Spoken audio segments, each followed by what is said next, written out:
brilliant and weird, real tech savvy. The Legendary Book Club.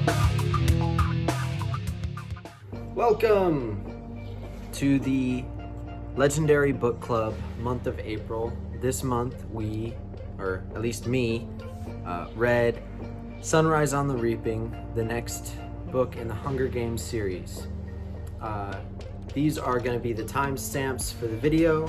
I'm going to do a brief overview and review of the book with no spoilers, and then I'm going to get into more of a breakdown and my personal opinions about the book. Congratulations. Sunrise on the Reaping follows Haymitch's storyline in his version of the Hunger Games.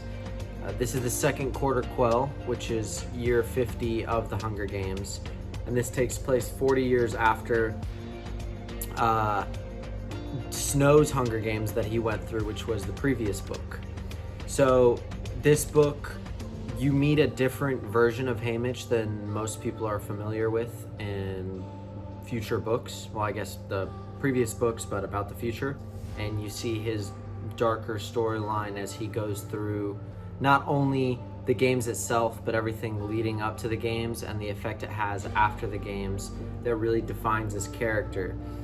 I wouldn't say this book, to me, is as much about Haymitch as all the other characters that we see in the Hunger Games. This cast for this book is definitely stacked, and the things that happens to this cast throughout the story kind of sets up future books, which I'll get into later.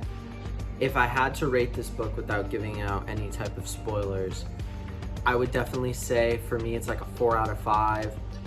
For me, the biggest part of the read was everything that happens before the games, and then once the games kind of hit, it's not that it's bad, but it's not even repetitive. It just, I wasn't the biggest fan of the direction that they took, but it's not bad either. It's just personal preference. Now that we got that out of the way, I'm gonna head into the rest of the book, so spoiler warning. Nice shooting, sweetheart. Things that worked for me. Like I said previously, the cast was huge in this book. You have returning characters. You have Haymitch, Plutarch, Beatty, Mags, Wyrus. Like you have the entire cast of Mockingjay essentially that shows you how the cast comes together in future books, as well as the origins. Like you see Plutarch, and he's capital, but he's like a part of the media team versus being a game maker. And you see how even though he was still like on Haymitch's side, the trust isn't there yet. You see how their relationship builds up over time.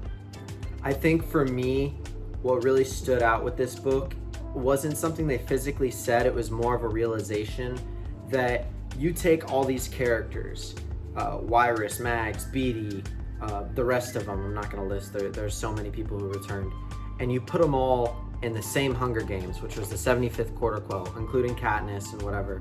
And I think Snow did that, wasn't just to be like, oh, it's a Quarter Quell, it's a fancy event. He took every person that was rebellious and tried at least to pin them against each other.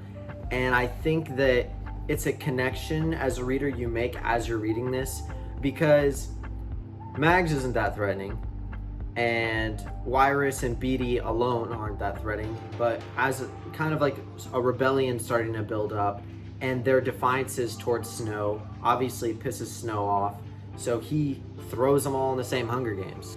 I also liked in this book you learn a little bit more about the Covey. I don't think I personally knew too much before Songbirds and Snakes, and then this book it really gets into more, because they also mention her name.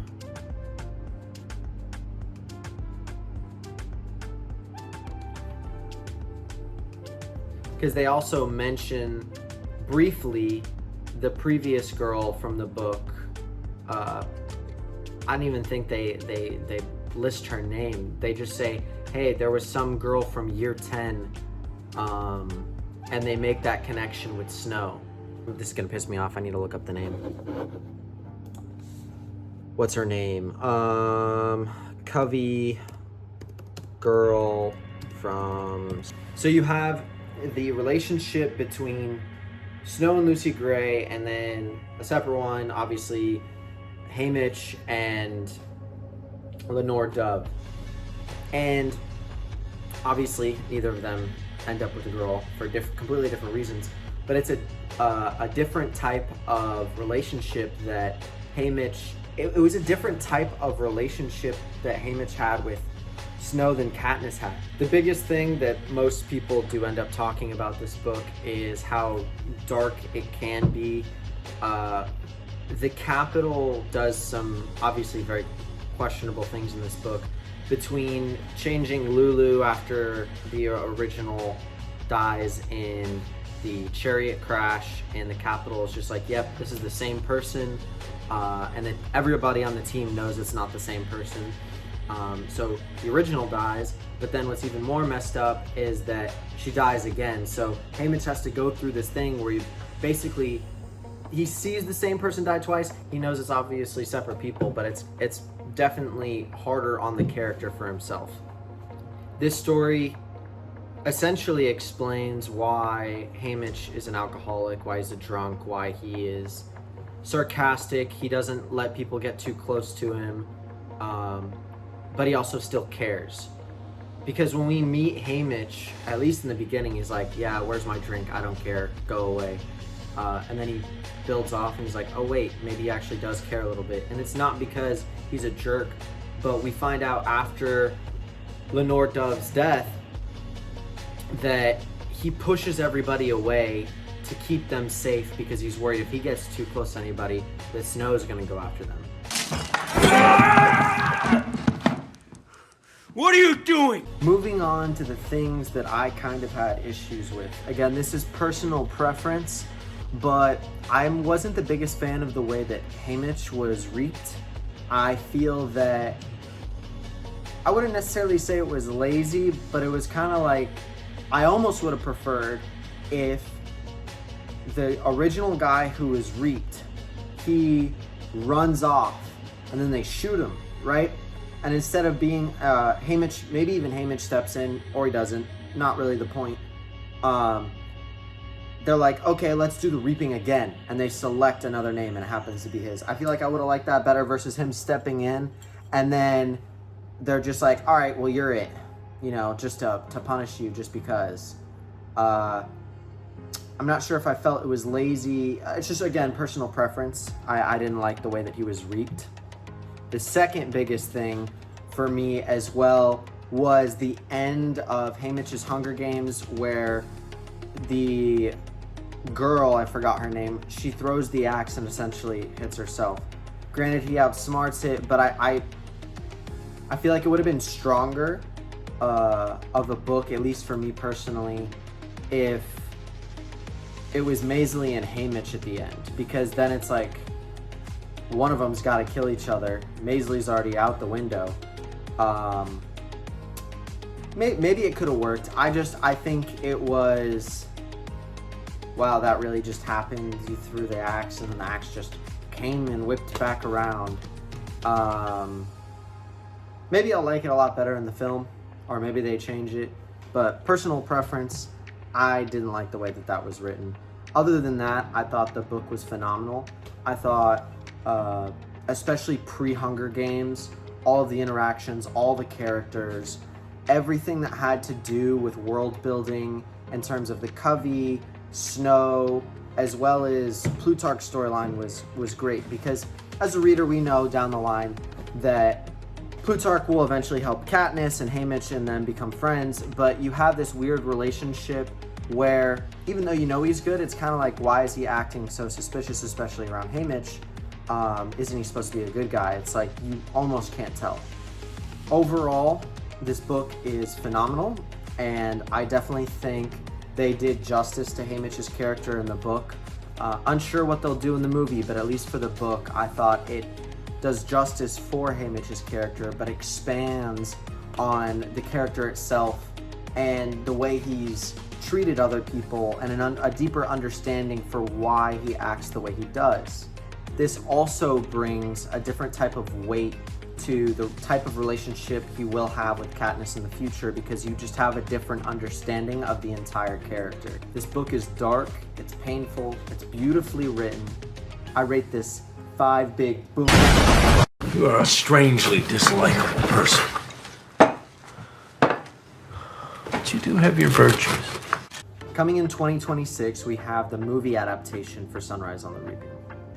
Currently, to star, we have Joseph Zeta as Haymitch. We have Jesse Plem. I'm not gonna try and pronounce that. This guy for Plutarch, Whitney Peak for Lenore Dove, and McKenna Grace as Maisie Donner. I'm unsure about this cast. We'll see.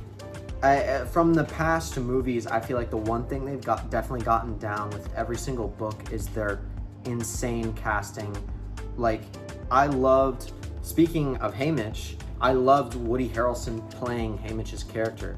I think it definitely added a different type of twist, but it stayed true to the character. Like, it was represented so well. He's also a phenomenal actor.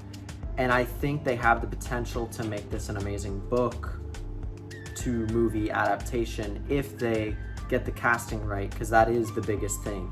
The story is already really laid out for them, with the entire book having already been finished a year in advance, and I'm sure they were able to have that information. So while they're working on this, really the biggest thing for them is staying close to true to the book, as well as having a good representation for their cast.